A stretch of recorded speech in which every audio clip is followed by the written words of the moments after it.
did you get your style is a pretty common question around here, so I'm gonna answer it. KOHLS. It's where I get all my clothes. Like this shirt. Makes me look slimmer. I know it's not the greatest style, but the real problem is that my KOHLS has these angry Canadian geese who never let me near the doors. They get all hissy.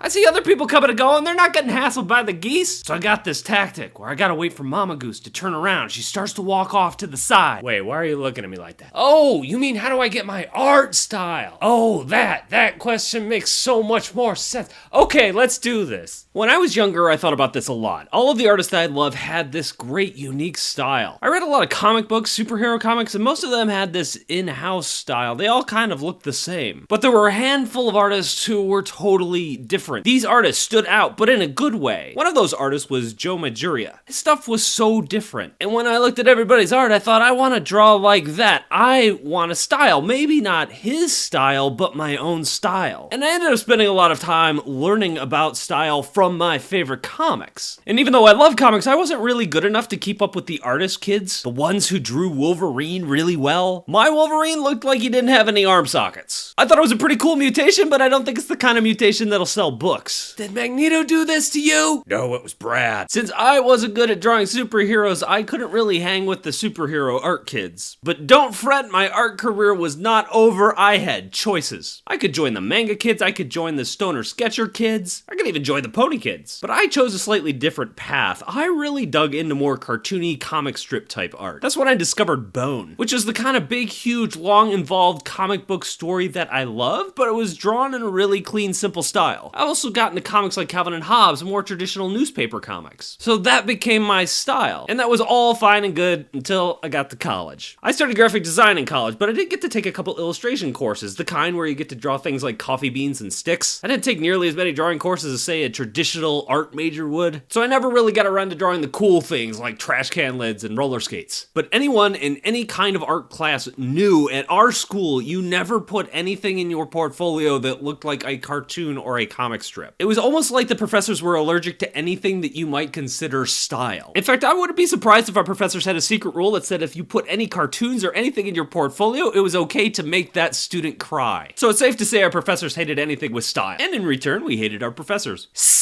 I didn't really understand this hatred of pop art at the time, but I think I do now. All in all, there's absolutely nothing wrong with drawing something in your favorite style. I mean, that's how you learn. If it's fun, you're gonna draw more and you're gonna get better. But when we're talking about style, it often boils down to symbols. This is how you draw an eye in this style, or this is how you draw a hand in this style. You're not actually drawing an eye. What you're doing is drawing a symbol for an eye. What our teachers were trying to do is break us away from those symbols. Where I saw an eye, they wanted me to see lines and shapes and how colors blended together and contrasted with each other. I remember in one class, the drawing that we were recreating, we had to turn upside down. Our professors didn't want us to see the symbols in that drawing. They wanted us to see the shapes in that drawing. Turning the drawing upside down would trick your brain into seeing it a different way. The philosophy here is you can always go back to your style. You can always apply a style once you get a foundation. And the goal of school and your education is to get that foundation first. Now that was a while ago, and I didn't really take a ton of illustration courses.